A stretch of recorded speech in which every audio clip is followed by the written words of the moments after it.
Hello friends, welcome back to my channel. तो आज के इस वीडियो में मैं आपको एक्सप्लेन करने वाली हूँ 2021 में आई सीरीज फील्स लाइक इश्क। इस सीरीज में 6 स्टोरीज हैं। तो चलिए विदाउट वेस्टिंग टाइम सीरीज का एक्सप्लेनेशन स्टार्ट करते हैं। सीरीज स्टार्ट होती है मुस्कान नाम की इंट्रोवर्ट लड़की से जो एक कंपनी में काम करती है। मुस्कान लेस्बियन है, इसलिए वो हमेशा चुपचाप ही रहती है, ज्यादा लोगों से बात नहीं करती, क्योंकि उसे डर था कि अगर किसी को पता चल गया तो पता नहीं उसके बारे में क्या सोचेंगे। मुस्कान जब एक दिन ऑफिस जाती है, उसके ऑफिस में तराशा नाम की लड़की ज्वाइन हुई थी। तराशा सबको प्रेजेंटेशन देती है और सबको उसका प्रेजेंटेशन बहुत पसंद आता है। वो दिखने में भी काफी ज्यादा खूबसूरत थी और बहुत बातें किया करती थी, यानी कि वो एक एक्सट्रोवर्ट थी और मुस्कान को वो बहुत पसंद आती है। जब तराशा को उसकी टीम चूज करने के लिए कहा जाता है तो तराशा मुस्कान को चूज करती है। ये देखकर मुस्कान काफी खुश होती है क्योंकि उसे तराशा बहुत पसंद आई थी। अब दोनों साथ काम करने लगती है और इसी बीच दोनों की दोस्ती भी हो जाती है। तराशा भी मुस्कान को बहुत पसंद करती थी, लेकिन वो नम्रता नाम की एक लड़की से बहुत चिढ़ती थी। एक दिन उनके ऑफिस की पार्टी में नम्रता और तराशा के बीच में थोड़ी सी बहस हो जाती है। तभी तराशा को एंजाइटी अटैक आता है और मुस्कान ये देखकर काफी डर जाती है। वो तराशा को किसी तरह से संभालती है और तब तराशा उसे बताती है कि उसकी पहले नम्रता नाम की एक गर्लफ्रेंड थी। तराशा उससे बहुत प्यार करती थी, लेकिन उसकी गर्लफ्रेंड उसे बहुत ज्यादा मारा पीटा करती थी। तराशा हर बार डिसाइड करती कि वो नम्रता को छोड़कर चली जाएगी, लेकिन उसके प्यार की वजह से वो नहीं जा पाती। एक दिन उसने उसे बहुत बुरी तरह से मारा पीटा, जिसके बाद तराशा ने डिसाइड किया कि अब वो उसके साथ नहीं रह सकती। जिसके बाद तराशा ने उसके साथ ब्रेकअप कर लिया और फिर कभी पीछे मुड़कर नहीं देखा। अब ऑफिस वाली लड़की का नाम भी नम्रता था और इसी की वजह से तराशा उसके ऊपर गुस्सा किया करती थी। अब मुस्कान को पहले से पता चल गया था कि तराशा लेस्बियन है। मुस्कान उसे पसंद भी करती थी, लेकिन वो रिलेशनशिप में आने से डरती थी, इसलिए वो सोच लेती है कि वो तराशा से दूर रहेगी। उस दिन के बाद मुस्कान ने तराशा के साथ ज्यादा बात करना बंद कर दिया था। ना ही वो उसके साथ ज्यादा काम करती, ना ही उसके साथ कहीं बाहर जाती। तराशा भी ये सब कुछ ऑब्जर्व कर रही थी, लेकिन वो मुस्कान को कुछ भी नहीं कहती। एक दिन जब मुस्कान अपने घर पर बैठी थी, तभी वहां पर तराशा आती है। तराशा मुस्कान को कहीं घूमने जाने के लिए कहती है। वहां पर मुस्कान की माँ भी थी, जिस वजह से मुस्कान मना नहीं कर पाती और वो तराशा के साथ ड्राइव पर निकल जाती है। लेकिन थोड़ी दूर जाते ही वो दोनों ट्रैफिक में फंस जाती है। जिसके बाद तराशा मुस्कान से कहती है कि वो उसे बहुत पसंद करती है। जब उसने पहले दिन ऑफिस में मुस्कान को देखा था, तब से उसे मुस्कान से प्यार हो गया था। ये सुनकर मुस्कान बहुत खुश होती है, क्योंकि उसे लगा नहीं था कि तराशा उससे प्यार करती है। मुस्कान उससे बार बार पूछती है कि क्या वो उससे सच में प्यार करती है, तो तराशा उसे यही बताती है। तराशा कहती है कि अगर मुस्कान उससे प्यार नहीं करती तो वो उसे बता सकती है, उसे बिल्कुल भी बुरा नहीं लगेगा। ये सुनकर मुस्कान काफी खुश होती है, क्योंकि वो समझ चुकी थी कि वो दोनों ही एक दूसरे से बहुत प्यार करते हैं। जिसके बाद वो दोनों एक दूसरे को किस करते हैं और यहीं पर हमारी पहली स्टोरी एंड होती है। दूसरी स्टोरी स्टार्ट होती है अवनी नाम की लड़की से, जो एक सोशल मीडिया इन्फ्लुएंसर थी। आज अवनी की बेस्ट फ्रेंड्स प्रणव और सुनैना की शादी थी, जिसके लिए अवनी बहुत ज्यादा एक्साइटेड थी। वो जब सुनैना के रूम में जाती है तो सुनैना काफी ज्यादा नर्वस थी, क्योंकि सुनैना को लग रहा था कि शादी के बाद सब कुछ बदल जाएगा। यहाँ तक कि उसकी पहचान भी बदल जाएगी, क्योंकि अब लोग उसे सुनैना नाम से जानते थे। लेकिन शादी के बाद वो किसी की बहू या किसी की पत्नी होगी, इसलिए सुनैना कंफ्यूज थी कि उसे ये शादी करनी है या नहीं। ये सुनकर अवनी उस पर हंसने लगती है और सुनैना से कहती है कि वो ज्यादा टेंशन लेना बंद करे। एक्चुअली सुनैना को छोटी छोटी बातों में ज्यादा टेंशन लेने की आदत थी। अवनी उसे समझाती है, क्योंकि वो जानती थी कि सुनैना प्रणव से बहुत प्यार करती है। लेकिन सुनैना आज बहुत ज्यादा टेंशन में थी। अवनी कहती है कि सुनैना को एक ड्रिंक लेनी चाहिए, जिसके बाद सब कुछ नॉर्मल हो जाएगा। सुनैना भी उसकी बात मान जाती है और अवनी सुनैना के लिए ड्रिंक लेने जाती है। वो जब वापस आ रही थी, तभी वहां पर उसे सुनैना की माँ मिलती है। तो अवनी उन्हें कहती है कि वो सुनैना को डिस्टर्ब ना करे, क्योंकि वो दोनों मिलकर कुछ सरप्राइज प्लान कर रहे हैं। जिसके बाद सुनैना की माँ वहां से चली जाती है और अवनी ड्रिंक लेकर अंदर आती है, तो वो देखती है सुनैना वहां पर नहीं थी। वहां पर सुनैना की एक चिट्ठी थी, जिसमें उसने लिखा था कि वो शादी नहीं कर सकती, इसलिए वो यहाँ से भाग रही है। ये सुनने के बाद अवनी काफी डर जाती है और वो सुनैना को ढूंढने के लिए जाने लगती है। बारात आने में अभी बस 2 घंटे बाकी थे और उतने टाइम में ही अवनी को सुनैना को ढूंढकर वापस लाना था। अवनी जल्दबाजी में वहां से निकलने लगती है, तभी उसे एक लड़का दिखाई देता है। अवनी उससे झूठ बोलती है कि उसे हॉस्पिटल जाना है, ताकि वो लड़का उसे लिफ्ट दे।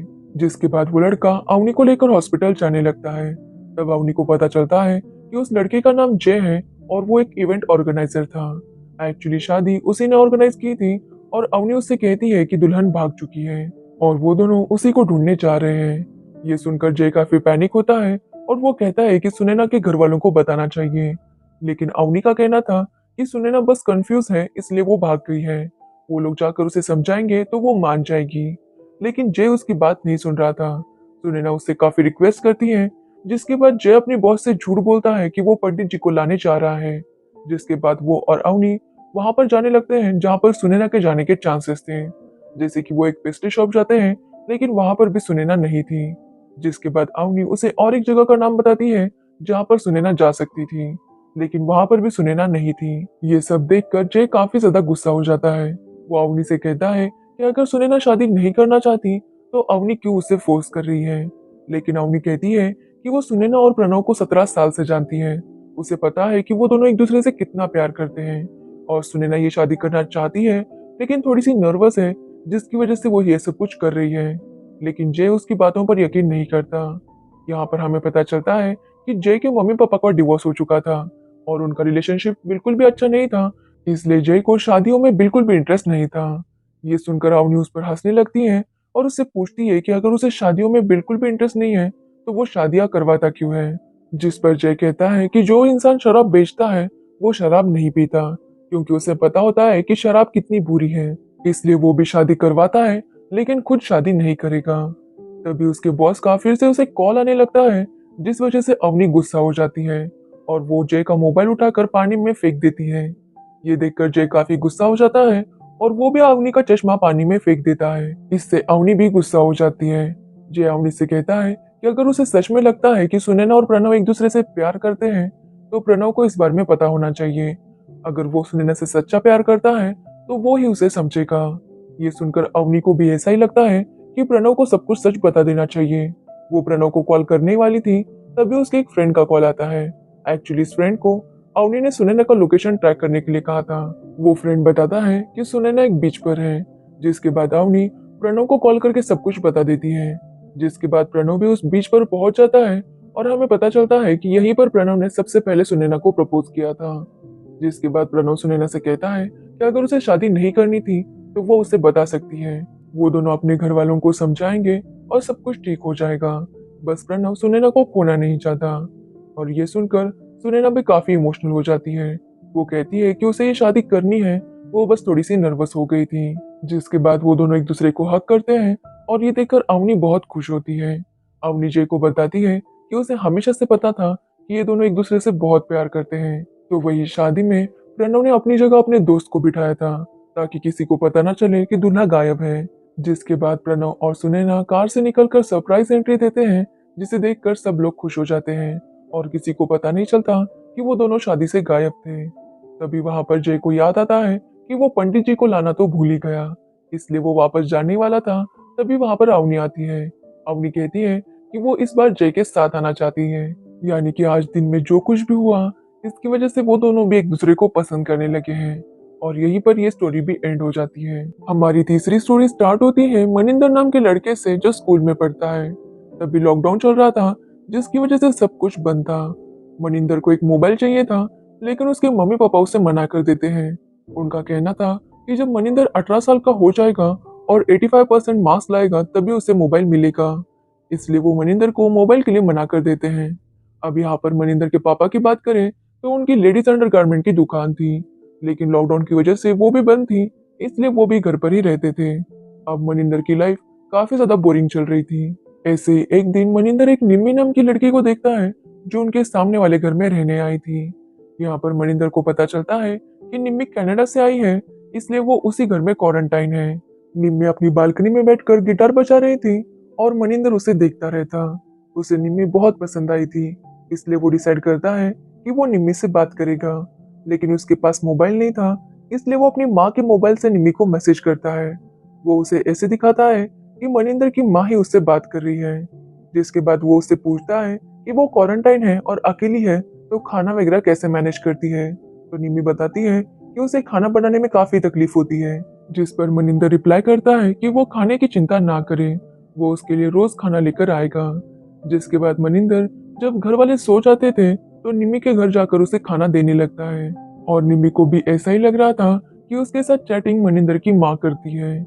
कुछ दिनों तक ऐसे ही चलता रहता है और मनिंदर और निम्मी की भी दोस्ती हो जाती है।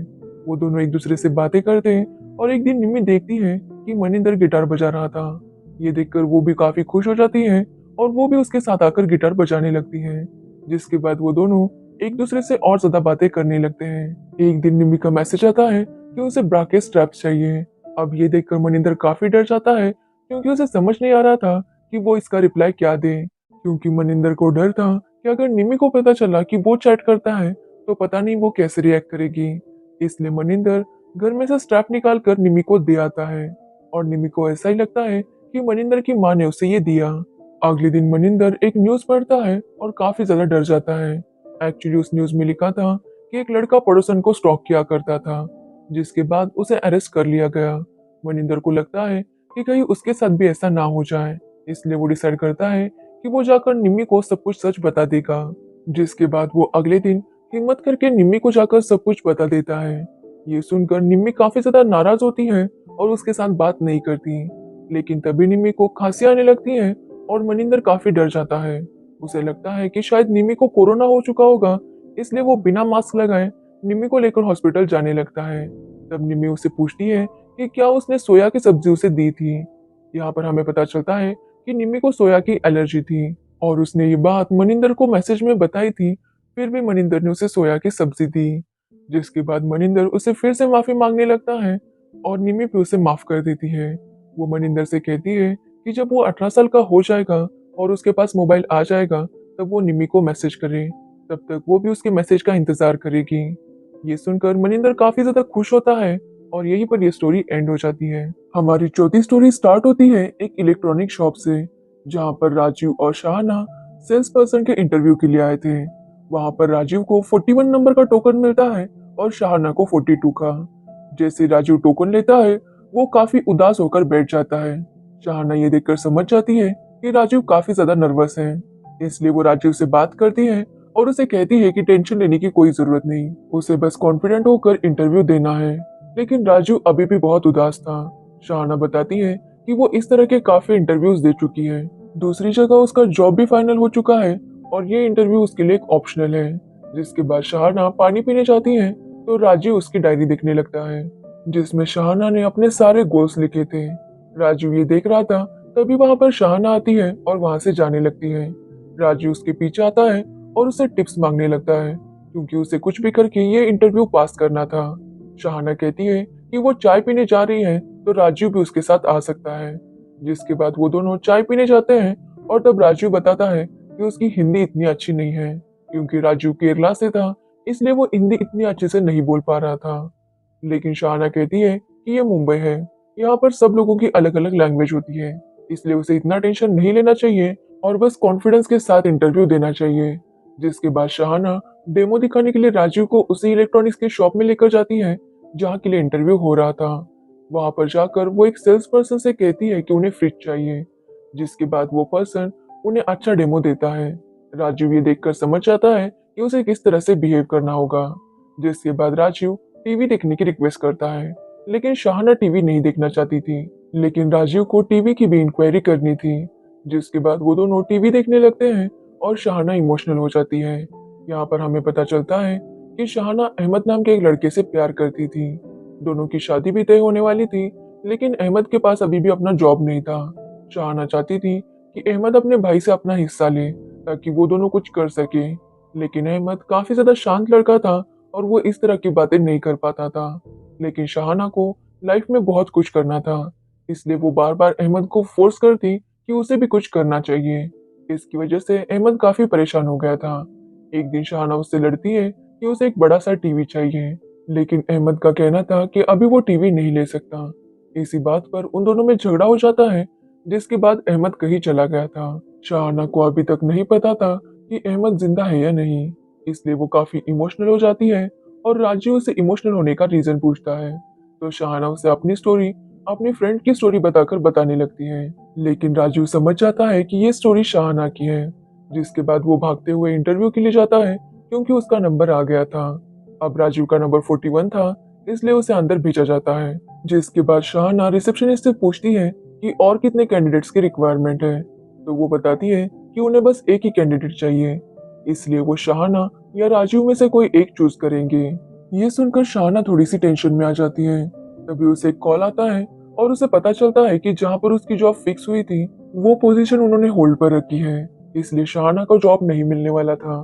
तो वही राजीव जिस तरह से शाहना ने कहा था उसी तरह से काफी कॉन्फिडेंटली इंटरव्यू दे रहा था। अब राजीव के बाद शाहना का इंटरव्यू था, लेकिन शाहना छुप जाती है, जिसकी वजह से राजीव का सिलेक्शन हो जाता है और शाहना उसे दूर से बाहर आता हुआ देखती है। उसे ऐसा लगता है कि जैसे अहमद वापस आ गया हो। शाहना इससे काफी खुश होती है, जिसके बाद वो फिर से राजीव से मिलती है। वो राजीव को बताती है कि उसका भी इंटरव्यू अच्छा गया, लेकिन पता नहीं उसका सिलेक्शन होगा या नहीं। जिसके बाद वो दोनों बात करने लगते हैं और राजीव शाहना से पूछता है कि अहमद को गए हुए कितना टाइम हुआ, लेकिन शाहना पहले उसे कुछ भी नहीं बताती। लेकिन थोड़ी देर बाद वो खुद ही बताती है कि अहमद को गए हुए 10 महीने हो गए। जिसके बाद राजीव शाहना को अपना नंबर देता है और शाहना घर जाने लगती है। राजीव को लग रहा था कि शाहना उसे मैसेज नहीं करेगी, लेकिन थोड़ी देर बाद ही शाहना उसे मैसेज करती है कि वो दोनों सैटरडे को मूवी देखने के लिए जाएंगे। और ये देखकर राजीव भी स्माइल करने लगता है और यहीं पर हमारी ये स्टोरी एंड हो जाती है। हमारी 5वीं स्टोरी स्टार्ट होती है कबीर नाम के एक लड़के से, जिसका रिसेंटली ब्रेकअप हो चुका है और ब्रेकअप के बाद वो काफी ज्यादा उदास हो गया था। यहाँ तक कि उसने घर से बाहर निकलना भी बंद कर दिया था। एक दिन कबीर के फ्रेंड्स जबरदस्ती उसे घर से बाहर लेकर आते हैं, क्योंकि उन्होंने कबीर की मेहर नाम की लड़की के साथ डेट फिक्स की थी। कबीर पहले तो बहुत मना कर रहा था, लेकिन दोस्त काफी जबरदस्ती करते हैं, जिसकी वजह से वो उनके साथ चला आता है। यहाँ पर कबीर की मुलाकात मेहर से होती है और मेहर उसे लेकर एक प्रोटेस्ट में जाती है। मेहर कहती है कि ये प्रोटेस्ट काफी ज्यादा जरूरी है। कबीर समझ नहीं पा रहा था कि उसके साथ क्या हो रहा है। वहां पर बहुत ज्यादा भीड़ थी और उसी भीड़ में से कोई कबीर को एक बैनर देता है। जिसके बाद प्रोटेस्ट शुरू होता है। तभी वहां पर पुलिस भी आती है। पुलिस सबको प्रोटेस्ट रोकने के लिए कह रही थी, लेकिन कोई भी उनकी बात नहीं सुन रहा था। कबीर इस सबसे काफी परेशान हो गया था और वो चिल्लाने लगता है। ये देखकर पुलिस वाले भी गुस्सा हो जाते हैं और सभी लोगों को वैन में बैठने के लिए कहते हैं। वैन में बैठने के बाद कबीर मेहर पर काफी गुस्सा होने लगता है, क्योंकि मेहर की वजह से ही कबीर को ये सब कुछ सहना पड़ रहा था।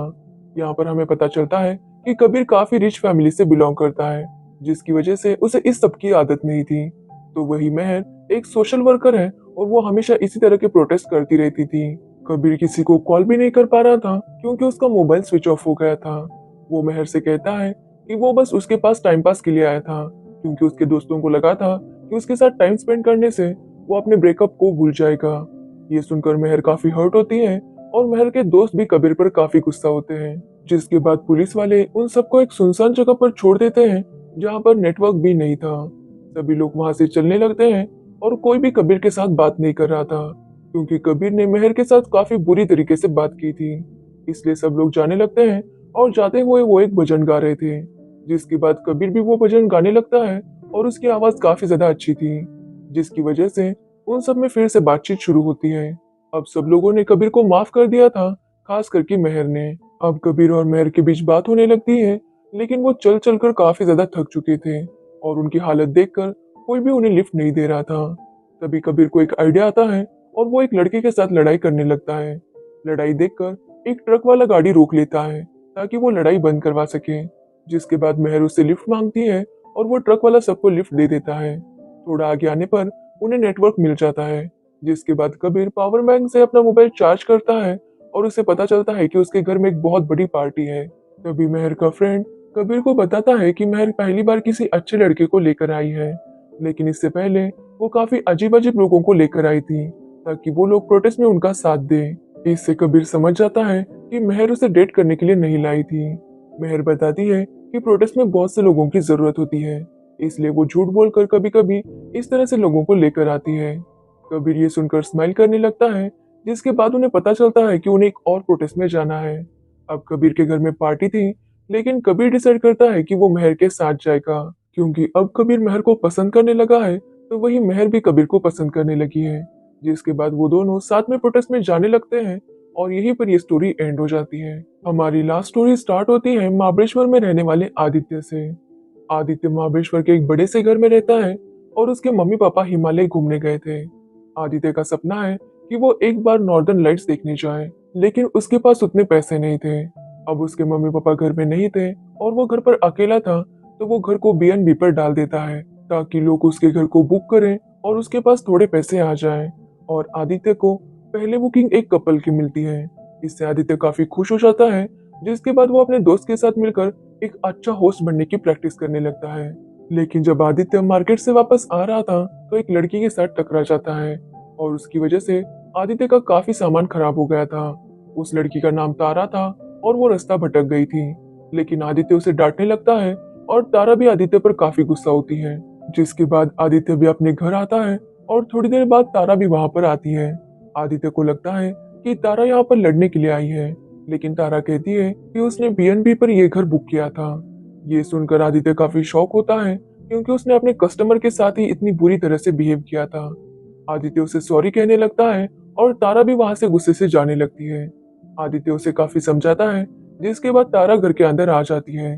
आदित्य तारा को उसका रूम दिखाता है। तभी आदित्य को तारा के बॉयफ्रेंड अक्षय का कॉल आता है। अक्षय बताता है कि किसी वजह से वो इस ट्रिप पर नहीं आ पाया। वो चाहता है कि तारा वापस आ जाए, लेकिन अगर वो वहां पर रहना चाहती है तो वो रह सकती है। अगर आदित्य उसका ख्याल रखेगा तो वो उसे और पैसे देगा, और आदित्य भी इस बात के लिए मान जाता है। तभी तारा वहां पर आती है, क्योंकि उसे बहुत ज्यादा भूख लगी थी। जिसके बाद आदित्य उसे एक जगह पर डिनर के लिए लेकर जाता है, जो उसकी फ्रेंड की थी। उसकी फ्रेंड का नाम शहनाज था और आदित्य कहता है कि अगर वो कस्टमर लेकर आया है तो उसे कमीशन भी चाहिए। शहनाज आदित्य से कहती है कि उसे इतना अपने सपने के पीछे पागल नहीं होना चाहिए, लेकिन फिर भी वो आदित्य को कमीशन देने के लिए तैयार होती है। जिसके बाद वो तारा से बात करती है और दोनों की दोस्ती हो जाती है। तारा बताती है कि उसके बॉयफ्रेंड ने उसे चीट किया था और वो चाहता है कि तारा उसे माफ करे, और तारा को मनाने के लिए ही उसका बॉयफ्रेंड उसे लेकर यहाँ आने वाला था। लेकिन उसका प्लान चेंज हो गया और गुस्से में तारा अकेली यहाँ पर आ गई। शहनाज कहती है कि तारा को अपने बॉयफ्रेंड के इस तरह के नखरे नहीं उठाने चाहिए। अगर उसने चीट किया है तो तारा को उसे छोड़ देना चाहिए। लेकिन तारा समझ नहीं पा रही थी कि उसे क्या करना है। जिस पर शहनाज कहती है कि तारा को अपने कंफर्ट जोन से बाहर आकर लाइफ को एक्सप्लोर करना चाहिए। लेकिन तारा इस सब के लिए तैयार नहीं थी, इसलिए वो आदित्य से कहती है कि कल वो वापस चली जाएगी। लेकिन सुबह जब आदित्य उठता है तो तारा बताती है कि वो यहाँ पर रुकने वाली है। शहनाज ने जो कहा था वो ये सब कुछ ट्राई करना चाहती है, और ये सुनकर आदित्य भी काफी खुश होता है। वो तारा को सबसे पहले शहद वाले के पास लेकर जाता है और तारा वहां पर कुछ शहद निकालती है, क्योंकि तारा को कीड़ों से बहुत ज्यादा डर लगता था। और ये करने के बाद तारा को काफी अच्छा फील होता है। जिसके बाद तारा को पानी का फोबिया था, तो आदित्य उसे एक लेक पर लेकर जाता है, जहाँ पर तारा बोटिंग करती है, और ये करने पर भी उसे बहुत अच्छा लग रहा था। वो दोनों एक जगह पर बैठकर बात कर रहे थे। तभी तारा को अक्षय का कॉल आता है। अक्षय तारा को बताता है कि आदित्य उसका ख्याल इसलिए रख रहा है क्योंकि उसने उसे ज्यादा पैसे देने का वादा किया है। ये सुनकर तारा काफी गुस्सा हो जाती है और आदित्य से लड़ने लगती है। लेकिन आदित्य उसे समझाता है कि उसने ये सब कुछ पैसों के लिए नहीं किया था, वो बस चाहता था कि तारा खुश रहे। वो बताता है कि ना ही अक्षय तारा की कदर करता है, ना ही तारा खुद की कदर करती है, और तारा को इस टॉक्सिक रिलेशनशिप से बाहर निकलने की जरूरत है। ये सुनने के बाद तारा आदित्य को किस करती है, लेकिन आदित्य को रियलाइज होता है कि वो एक होस्ट है और वो ये सब कुछ नहीं कर सकता। जिसके बाद वो दोनों और जगह पर घूमते हैं और घर वापस आ जाते हैं। अगले दिन तारा वापस जाने वाली थी, इसलिए आदित्य भी नर्वस था। लेकिन अगले दिन तारा उससे कहती है कि वो हमेशा इस ट्रिप को याद रखेगी, उसने यहाँ पर बहुत कुछ सीखा है। तो वही तारा के साथ घूमते हुए आदित्य भी समझ चुका था कि वो जहाँ पर रहता है वो जगह भी काफी ज्यादा खूबसूरत है। लेकिन आदित्य ने उस खूबसूरती को देखना ही बंद कर दिया था। उसका एक सपना था, और उस सपने के पीछे वो इतना पागल हो चुका था कि उसे और कुछ नजर ही नहीं आ रहा था। लेकिन तारा के साथ वक्त बिताते हुए उसे ये सब रियलाइज हो गया था। जिसके बाद तारा वहां से जाने लगती है, और जाते वक्त वो आदित्य को 5 स्टार रेटिंग देती है।